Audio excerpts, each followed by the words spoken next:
ሰማይ ይስማ ምድርም ታድምጥ የምድር መሠረቶችም ይደንግጡ። በአባቱ ፈቃድ ወረደ በማርያም ዘንድ እንግዳ ሆነ። እግዚአብሔር በንጹሕ ድንግልናዋ ተወለደ። በእንስሳት በረት ተጨመረ። የንጉሡንም እጅ መንሻ ተቀበለ። ከእናቱም ጡቶችን ምግብን እየለመነ እንደ ሕፃናት አለቀሰ። በግብ ተመላለሰ እንደ ሰውም ታየ።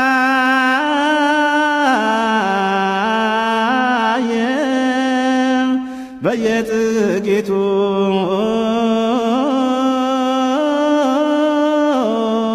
አደገ።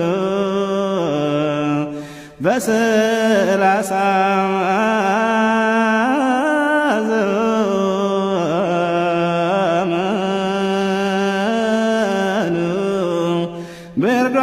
በዮርዳኖስ ተጠመቀ።